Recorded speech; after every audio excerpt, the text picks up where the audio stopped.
Hello and welcome to another Big Mish movement workshop. Continuing on from my last workshop where I discussed foam rolling, we covered the major leg muscle groups, calves, quads, glutes, and we even did our lats of the upper body.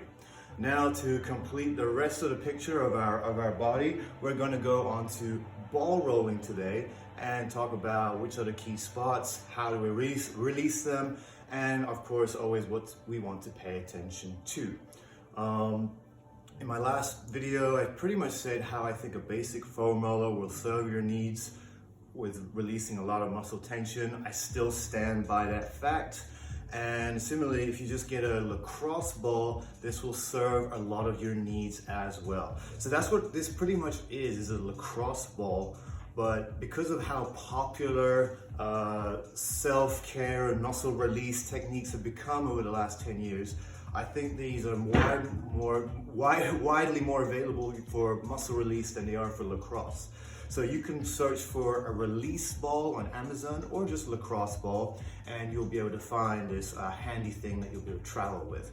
Great tool for just easing up muscle tension whenever you need it. The other product I like to refer to, which we'll use today, is this one, the double release ball, or fused release ball. It's also referred to as a peanut. Very handy for the spine. We'll be going over some spinal release, helping reintegrate healthy movement in each segment of our spinal cord, as well as the fact that I love this for travel. This is really great for just putting here in your lower back area to support your curve, especially on long flights or long car rides when our lower back sinks into the chair. This is a nice, handy little device propping up our spine, and it gives us a nice little pressure into our back, softening up some of the muscles there.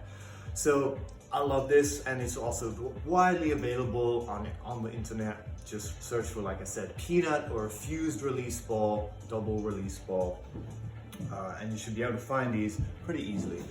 I love these simple tools. I think they're best. As far as technological tools that are out there, they're great. I think they're better for practitioners, people who are trying to spare their hands. I love in particular, I'm referring to these hammer massaging tools. Yeah, I mean, of course it does work, it does soften up the muscle, but it could also sometimes have adverse effects if we're doing it too much, and at the end of the day, it will always feel good if we're doing it. So just be mindful of that. They're also very expensive, and they're better off for, just like I said, practitioners who are trying to save their hands. I think there's one of these lacrosse balls and a basic foam roller is just about all you need. And that goes into my next point, that my little disclaimer that I gave with the last session, is that these methods have become very popular because A, you don't have to worry about going to a massage therapist or a chiropractor or a PT. And B, it does actually feel good when you release these muscles. It softens them up, you get some blood rush, and those are some good things. However, they're not really going to be a means to pain or ever resolving that tension. So it's a bit like a Band-Aid effect or like a morphine effect, okay? Because at the end of the day, you're getting some kind of a flow which feels good, and that's why people do it. Now, not to bash on self-muscle releasing, I think it's good, especially before a workout. I'm a big advocate of doing this before you work out, because now we can soften things up, reposition, get back to a more neutral state, and build upon that foundation as we work out. If you're just tight throughout your day and you're like, I need to release my neck because it's super tight, for example, or whatever it may be, this might be a good tip or tool for you to use, but it's not going to solve your pain, and I just want you to be aware of that. Most tension comes from tension comes from these factors. One, the muscle itself could be overworking. It could be doing its job and just doing too much of its job, and therefore needs some releasing, okay? That is just one scenario. But however, when a muscle is not doing its job, it needs to be doing its job, and somehow has to get to do its job because you have to function through life, the nervous system will create tension to sort of supplement for this lack of tensegrity, density in the fibers that it doesn't have because there's no strength or lack of strength. So while you feel that muscle super tight, that's really just this dull tightness feeling that the nervous system is creating to give you some kind of oomph to get through life. And by releasing and stretching that, yeah, you could actually be doing giving some adverse effects down the road. So that's another thing to pay attention to. Another reason why we could be feeling very tight all the time. Breathing. We're prone to be bad breathers. Life promotes bad breathing. Stress promotes bad breathing. And so all of that results in more tension throughout the body. So if you don't have good breathing, you're always going to feel tight, and the ball rolling, foam rolling is not going to do much. Okay? So that's number 3. Number 4, your senses or some brain references. What are you getting, feeling feedback from to your brain? Well, and this could be, if it's not functioning well, resonates in tightness. Number 1, your feet. Your feet have to react well to the floor. They have to move well and handle your movements and whatnot. If that's not working well, functioning well, or if you're wearing improper footwear, that's going to resonate tension throughout your system. Another place where we get good feedback to our brain is our jaw. And obviously we all heard of TMJ, people suffer from TMJ, so that kind of tension right there is going to resonate down to the system. Eyes, poor eyesight. If you can't see well, it's definitely going to put your balance and body in a state of threat, resonate tension. And then I said breathing, and that kind of ties in with core, so you go figure if we don't have good core, it's going to resonate tension. So just be aware that if you're not hammering down on these things or have a grasp of these things, by just releasing day after day, it's just not going to solve your issues. I just want to get that point across because I know there are people who love to do this overly, and they think, oh, well, why am I not getting better? Why is the muscle tension not easing up? And there are reasons why that I just named off, and only one of them actually is where the ball rolling will result, and that's if the muscle is overworking, overdoing its job, and needs some releasing. Which is what we're here to teach you to do too. But like I said, at the start of the exercise, the start of your workouts is when you really want to do this and build upon that foundation. With that being said, let's get into it. So, the spots for today, go through feet, go through some of the hips, our spine, going from our lumbar through to our neck, and then getting into our shoulder. And that should pretty much cover the rest of the body, okay? Just nothing too specific to target injuries, I would say. This is all just kind of general maintenance. But of course, if you have some, scar tissue, knots or whatever, you could spend a little bit more time there, or that's somewhere you can go back to. Okay, you don't have to do this whole body every time, by no means. I'm just giving you a head to toe guide so that you have something to go off of. All right, so that being said, let's start with the feet. All right, hugely important area, so important because tension here in the foot can resonate all up the chain. That can resonate to your hamstrings, it can resonate to your lower back, maybe even your neck, but if your feet are tight, it's just gonna affect your whole superficial back line. So this is a great place to start. And also we just need all of those 28 bones in your foot moving well upon each other. If they're not, it's gonna be problems down the line. Place your ball on the floor. Number 1, you're just gonna put your foot on it, just above your toes, put your weight on it, hold. We're gonna do about 5 seconds. I'm gonna keep it a little bit briefer today. Okay, then move your foot down a couple of inches. Now you're in the mid part of your foot, the densest part. This is the plantar fascia area. This is the real thickness. If this area is tight, it's gonna bind up your whole foot. So really wanna get a good hold here. Last spot, move your foot up or move the ball down to just above your heel. Put your weight there, hold. And this is just really just to soften up the muscle. Okay, just soften up the whole underfoot. Now we're gonna drag our foot. So we're gonna create 3 lines on our feet. Our medial line, our mid line, lateral line. Medial line, because it's to the medial side of your body. Midline down the middle of your foot and into the outer foot. So place the ball of your foot on the ball, apply pressure, and drag your foot slowly down till the ball gets to your heel. Good. Now to the midline, place your foot, apply pressure, and then drag your foot or drag the ball down your foot to your heel.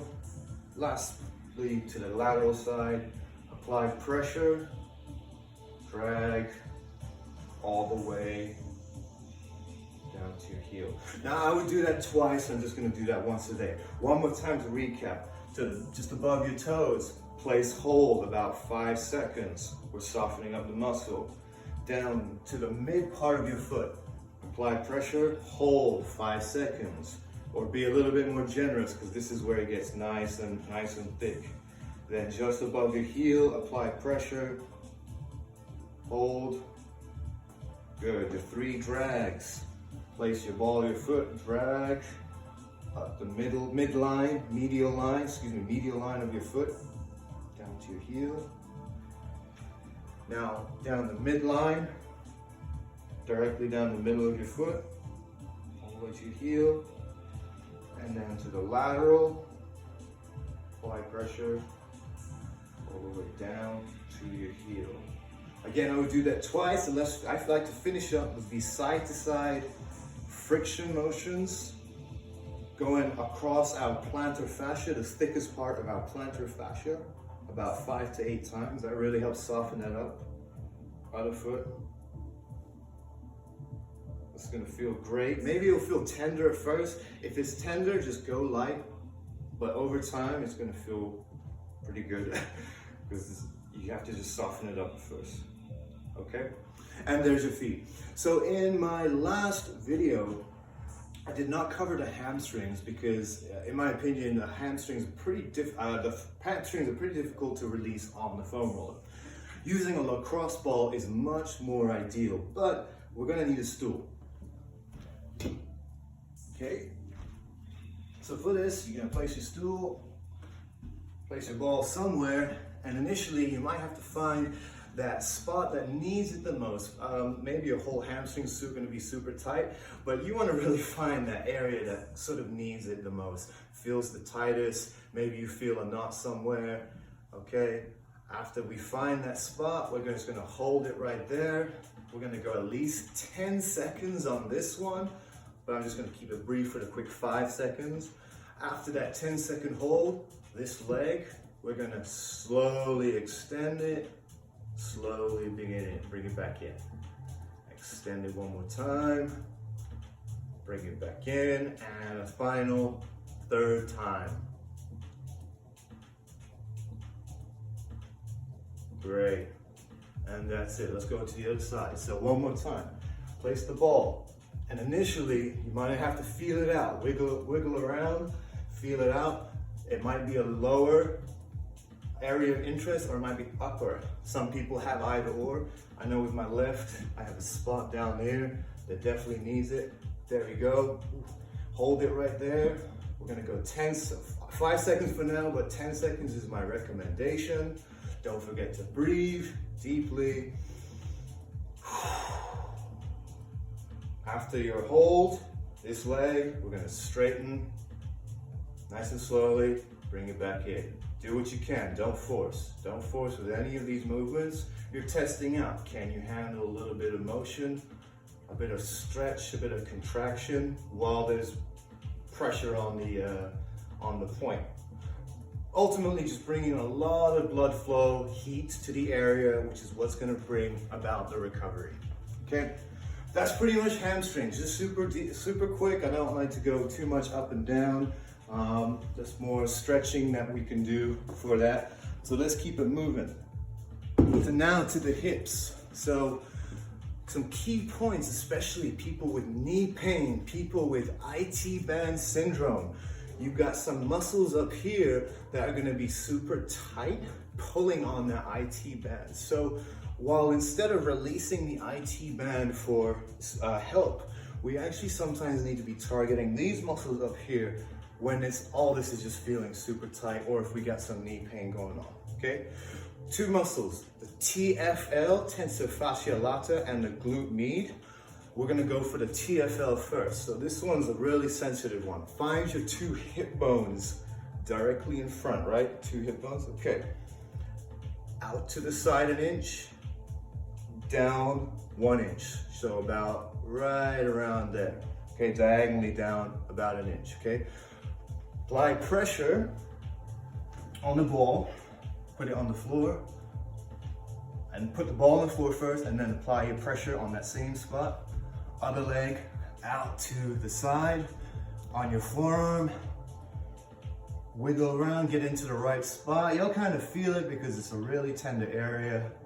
You don't want to be too abrasive, and just hold right there. Breathe into it.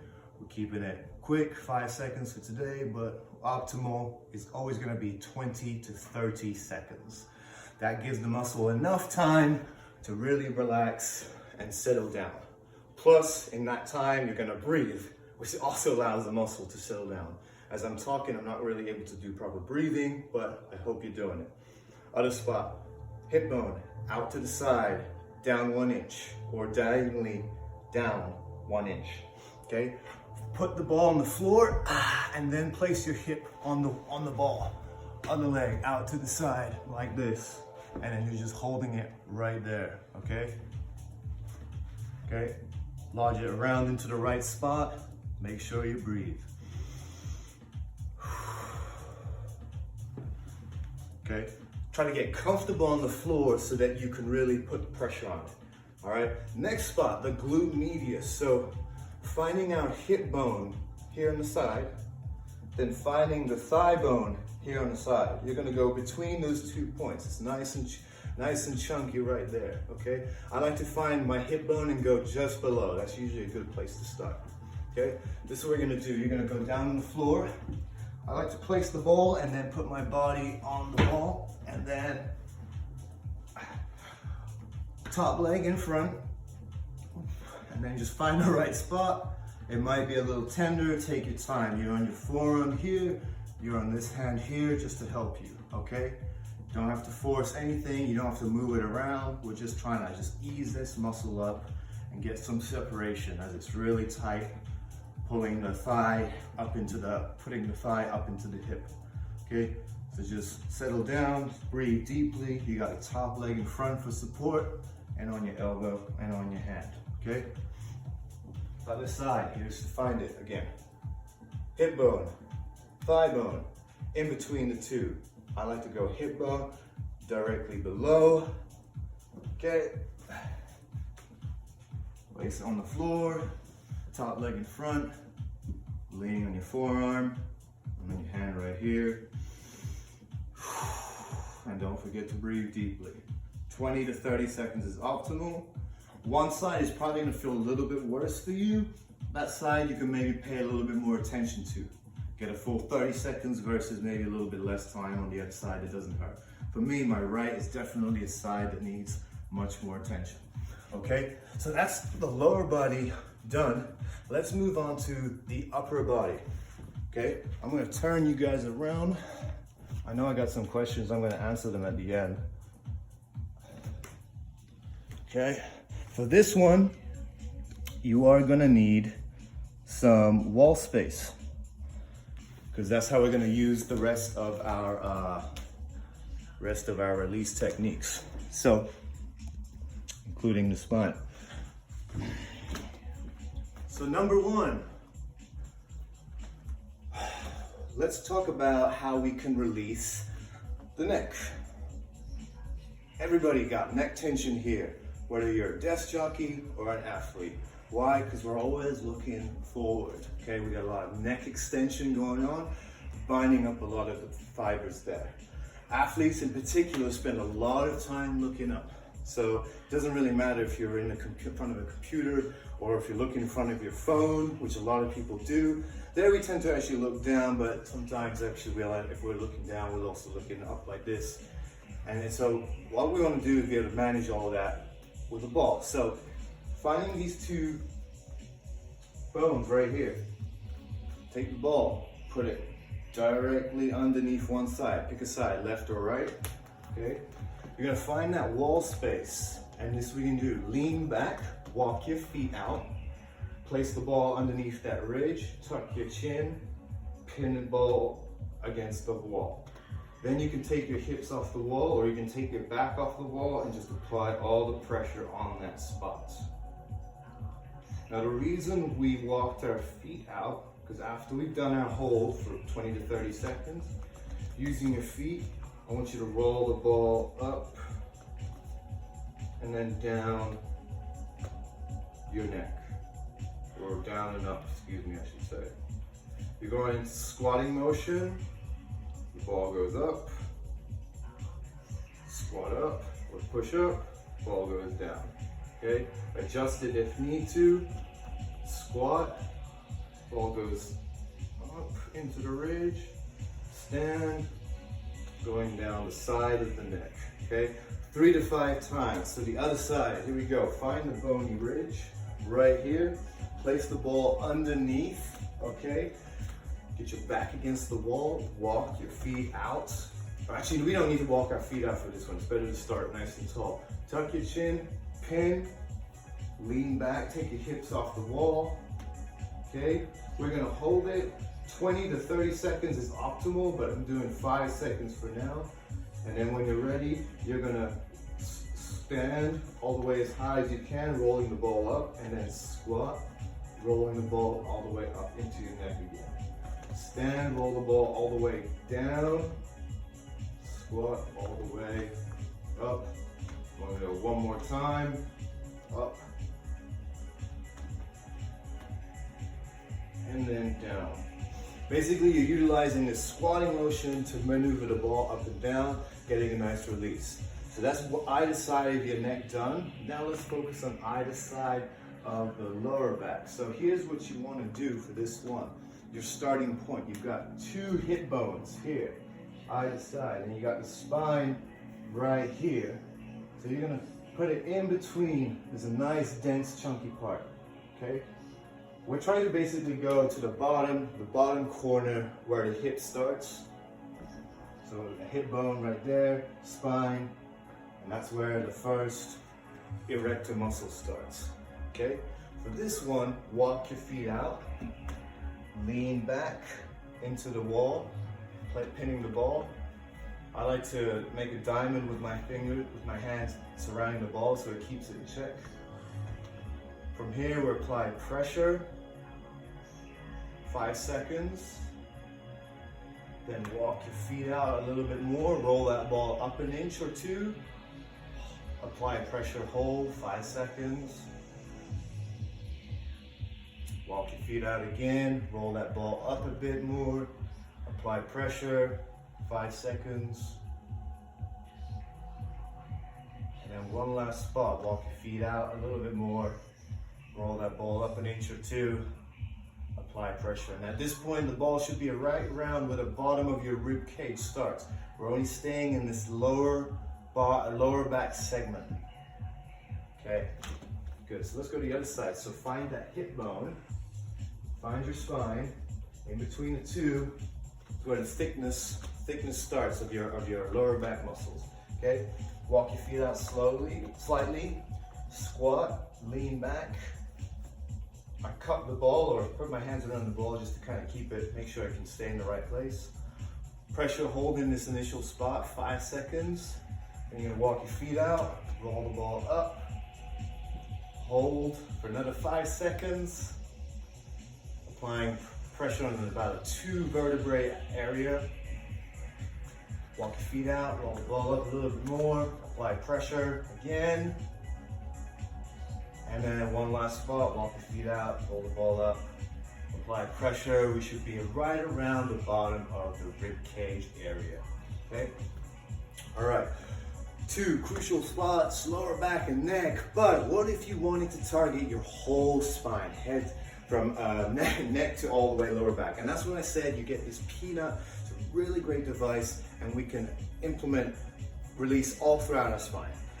2 ways you can do it. You can do this on the floor, but I find that's very much more difficult, a little bit more awkward, and it's just not going to be easy for people who don't have good enough arm strength. Finding a wall is probably a lot easier. You can do it sort of piece by piece, but let me show you a quick little technique that might help, okay? So we're gonna start with the neck starting nice and tall, okay? Just putting it just underneath the ridge, tuck the chin and pin, hold initially, okay? Then pull your chin forward and let that ball roll down a little bit, and push back, lean back onto it, set your back on the wall, lean forward, let that ball roll down a little bit more, then pin, lean back and pin, take your hips off the wall, lean back, apply pressure, and set your back or butt back on the wall, lean forward, let the ball roll down another couple of inches, lean back, hips off the wall, apply pressure. You can roll up and down on that spot a couple inches too. If it feels really tight, it needs to starting to get a little sticky now. Butt back on the wall, lean forward, let it roll down another couple of inches. Lean back, pin it, take your hips off the wall. We'll go up and down on a couple of inches, just kneading out that area. Hips back on the wall, lean forward, let it roll down a couple of inches. Lean back, hips off the wall, and going into that squat motion again, releasing the areas around those vertebrae, about two to three vertebrae range. Almost through, hips back, lean forward, lean back, pin it. Mini squats, kneading out that area. Almost there, right there, lean forward. And there we go, lean back. Now my lower back region, now this is great. Now we can get a little bit more abrasive too if we need to, because this is an area that gets just a lot of work. And so sometimes I want to reset the ball, reset my feet, and I can go into good squats, going into the whole lower back region. There we go. Get a good general release of the lower back. And that's why the peanut is so handy, and that's why I really love it. It's a great one to use, okay? So that's from the head, that's from the neck all the way down the back to the lower back. We've done the back, to the hips, we've done the feet. Let's finish up with the shoulder complex, okay? And I wanted to talk a quick little second about the shoulder, because many people have super tight shoulders. And so many people look, especially for this kind of relief, of how to get more range of motion back into your shoulders. While releasing muscles around the shoulders might be a great starting point, after that you have to reintegrate movement. Otherwise, it's just not going to stick. Again, poor breathing is going to be a big factor. We get tightness in the shoulders. So look to address that. Check out my breathing workshop a few weeks back. Another factor is not just the shoulder blade's lack of ability to move, but it's the shoulder blade attached to the rib cage and their ability to move independently of each other that's sometimes lacking. How do we get that? Long story short, rib cage movements come from healthy core, shoulder blade movements come from healthy push-pull activities, push-pull, reaching, whatever, that kind of stuff. And it can't be just local, just internal, external rotations, which what many people try to also implement. You got to hammer down those things to get healthy shoulder range of motion, okay? But nevertheless, we also want to start somewhere, and it's good to start somewhere by releasing the muscle around the area. Just be sure to hammer down on your homework if you really want that relief in the long term. So the first most important spot is here, the pecs in the front, okay? And in particular, we're going to target this junction right here. Why? Because underneath we have a pec major, and underneath that we have a pec minor that in particular is going to cause a lot of problem. If you got that numbness in your fingers or that kind of stuff going on, it's often this culprit right here. So if you hold your arm out in an L position, take your fingers, okay, and palpate right around here. You should feel, if you pull your fingers side to side, You feel like a rubber bandy kind of thing right there, especially if you're holding your arm out in a stretch position. That's where you want to put the ball. So placing the ball right there, okay, going to that wall, pin the ball, lean into it right there, holding your arm in the stretch position. 20 to 30 seconds, really let your muscles soften up, ease into it, breathe deeply. After you've done 20 to 30 seconds, creating small 1 to 2 inch frictions, you can go side to side, about 5 times, and then up and down, about 5 times. Once again, bringing a lot of nice heat and blood flow to the area. Go the other side and show you this other view. So arm in the L, take your fingers, palpate side to side. You're off the shoulder ball, by the way. You're not on the shoulder ball, you're just off it. Feeling it, you go side to side, you feel that rubber band-like material, like feeling. Place the ball right there, it's the good spot. Pin it and hold 20 to 30 seconds. After that, up and down, mini frictions 5 times, side to side, mini frictions 5 times, okay? Getting a nice release of the pecs. Huge area to release if we want better shoulder blade or shoulder mobility, because that's culprit number 1. Number 2 is gonna be the traps, okay? Big area. So for the traps, this is what we wanna do. For this one, you really have to find a corner or a doorway for that one, okay? So placing the ball on the belly of the trap right here. You're gonna be in a half lunge position like this, or quarter lunge, okay? Leaning with the same side leg forward, okay? You're gonna place your head along the side of the wall while you pin the ball into your trap. So the ball is right here, I pin it on the wall and I can rest my head against the wall. This arm is dangling, other hand can be on the hip, and I'm just chilling, relaxing, 20 to 30 seconds, letting the muscle just really soften up as I breathe deeply. Okay? All right, let me show you on the other side. So place the ball right here on the belly of the trap, okay? You're gonna be in a quarter lunge, so that same side leg forward, right here, head along the side of the wall, but pin the ball first, then rest your head, rest your arm, hand on the hip. Hang out 20 to 30 seconds. Okay? You're just letting the ball sink in deep into your traps. Okay? We're not done though with the traps. We got some other spots to cover first. So, let's talk about slightly out. Still in the trap, but we're also getting the supraspinatus shoulder blade muscle, rotator cuff muscle that could also be pulling things up and jamming.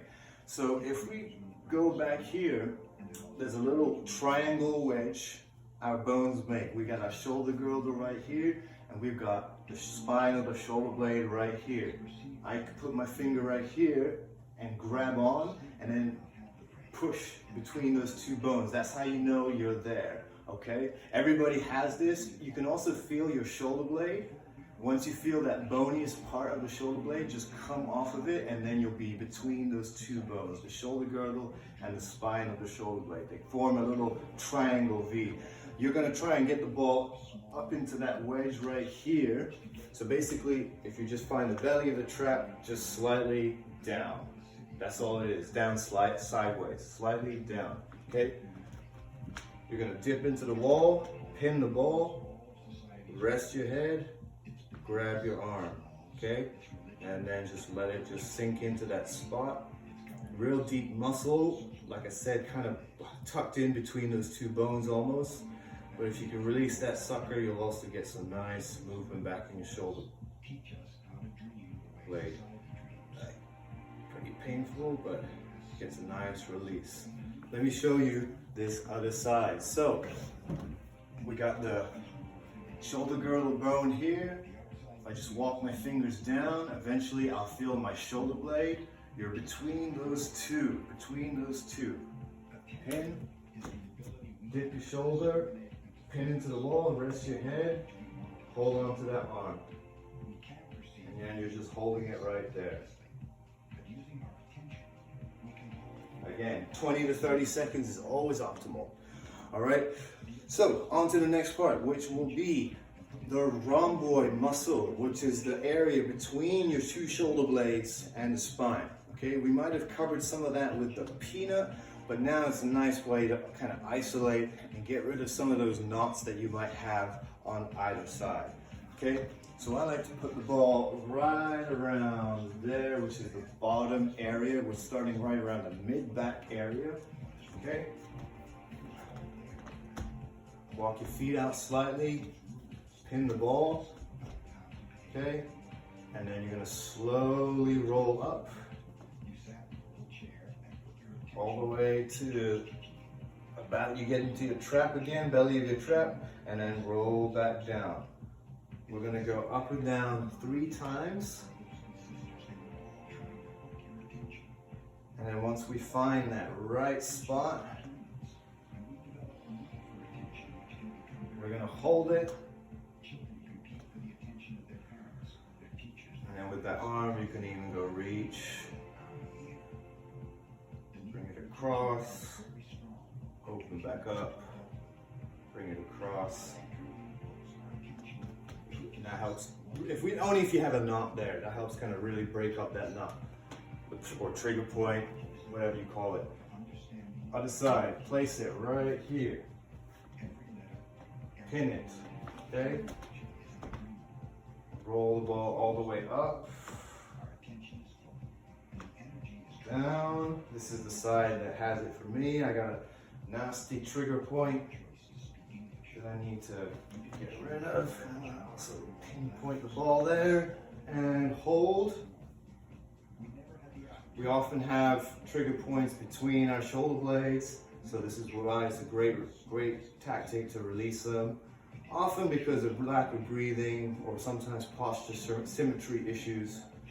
After you've done the hold, take your arm, open it out, bring it across, open out, bring it across 3 times.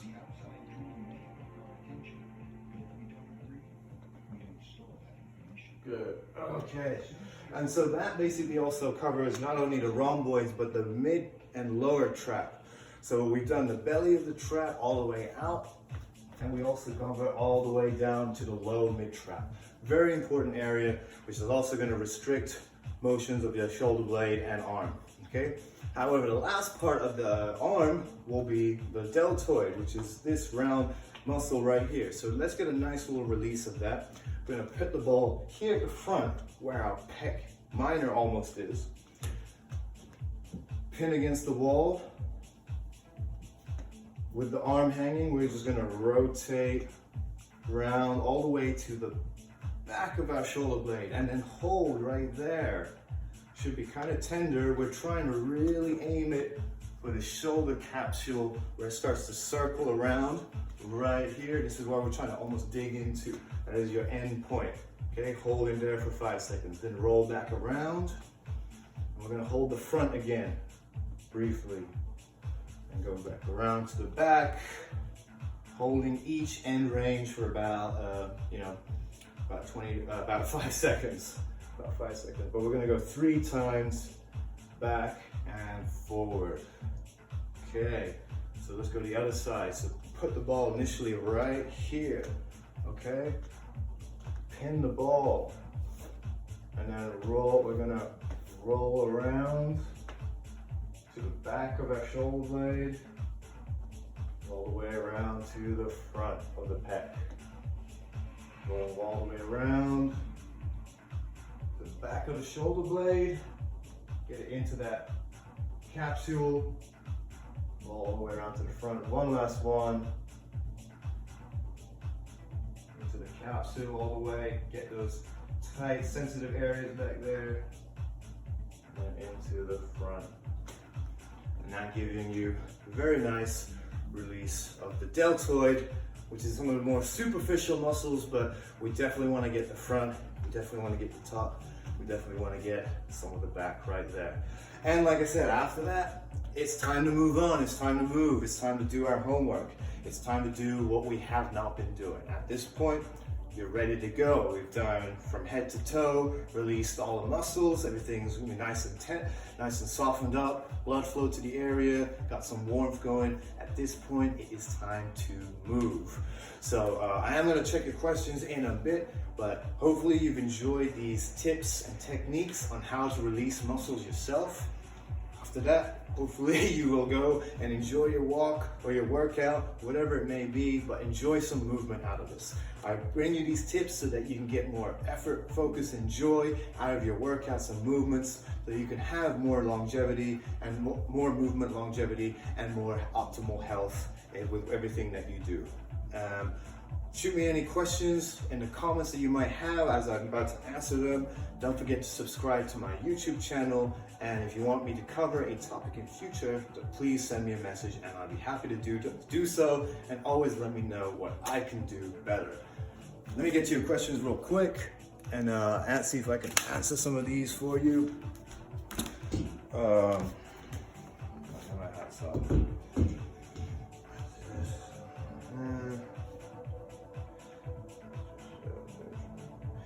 Yeah, so yeah, if you have jaw tension and stuff like that, that's just gonna resonate down.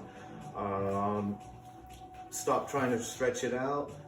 Doing stuff on your feet helps too.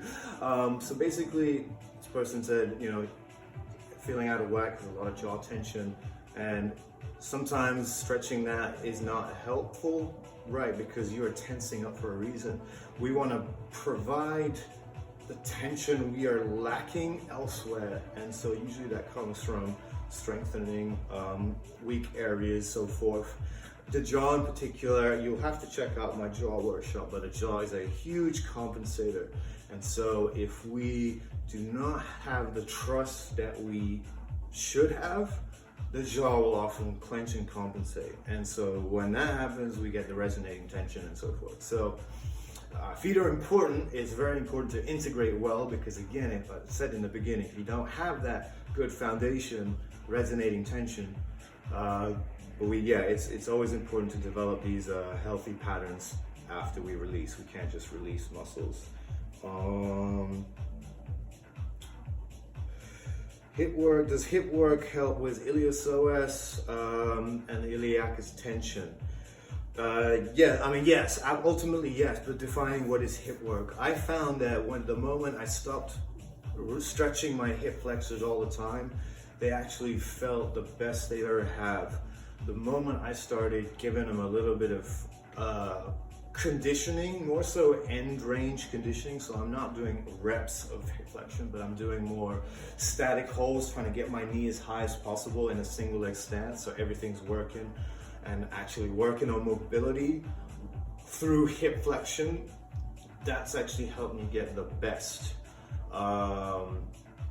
Hip flexors are a tricky one, because again, we sometimes get neuro tightness from it. It might not be tightness because they're overworking. It might actually be neuro tightness, and they might be underworking. We have numerous hip flexors. We have 4 official ones, but I think we might have some other ones, muscles that compensate hip flexion. And if they're not all firing well, pulling your leg with every step you take can actually be a lot more taxing than we realize. And again, releasing the muscle that might be overworking might not even be the best thing for you. It might be the best thing that we have to get everybody else working properly. I used to be against hip flexor training, until I kind of saw how much better I felt with a little bit of training. So there you go. And moderation, no bands, no resistance, just body weight and range conditioning. Food for thought. I do the same, Nick. Forcing. Yep, never force. That's the main thing. Okay, yeah, if you feel the numbness starting from underneath your elbow, going to your fingers, and usually it happens when you sleep on your sides, yeah, that is a compression of this upper quadrant right here. So if anything, releasing here, right where our Nike logo is, or slightly above, excuse me, is the right thing to do, which is what we want to do. However, again, you got to get that rib cage and that shoulder blade moving independently. If they're not going to move independently of each other, it's always going to have this compression. And again, how do we get them to move independently? Number one is good breathing foundation. That will all set you up for number two is a good core foundation, which controls the rib cage. And then number three is hopefully you transfer that into some strength exercises, push, pull, reaching, which moves the shoulder blade, which is number three, moving the shoulder blade. If you want that numbness to go away in your fingers, you have to kind of attack all of it. You can't just release the muscles. Can you do work on the SCM and supraspinatus muscle, please? I did the supraspinatus muscle. That's, like I said, it was up here in this junction right here. If you can kind of see, great relief if you can release that. SCMs, this is these muscles right here. You can do something yourself. You can kind of lightly massage it by just sort of pulling your thumb and index finger back and forth. But I wouldn't focus too much on releasing up here unless we're gonna do it before breathing. If these are, how do I say, overcompensators when we inhale, which can be for some people, when people breathe in, they flare in through there. It might be a good idea to lightly, manually, just yourself do that and then go into some breathing. That can get a little complicated. Again, I would check out my breathing workshop because that clears up a lot of breathing techniques. And then we can start assessing how tight our neck really is after we've done some proper breathing. But sure, if your SCMs feel super tight, you just do a little manual. They don't need a lot of work. They just need a little bit, and if anything, they need proper breathing, diaphragmatic chest expansion breathing. Will the releases in the neck and rhomboid help with thoracic syndrome? Yes and no. The mid-back thoracic will always be tight unless we get it to expand via breathing. Again, sorry to sound like a broken record, it's just the truth. You can release that area and it's a good step one to open up space and get those joints a little bit decompressed. But number two is that you have to actively get them to decompress with some breathing. And I've done this again in my breathing workshop, go check it out. I'm here, I sound like a broken record because I'm here to preach these certain things that we're missing, certain fundamental factors. We are way too extended in life in general. Think of this philosophically more so than specifically, but also specifically, we extend in a lot of positions. That our lower back extends, our mid back extends, and our neck extends. And so that, quite frankly, gets tired and tight.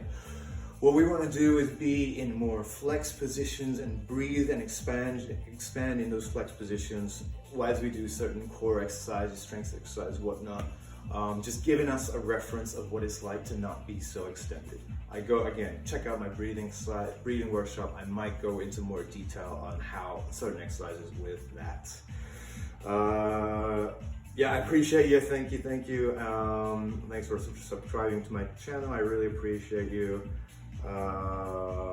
Yes, love the feedback. Please always tell me what I can do better. Thank you. Let's go.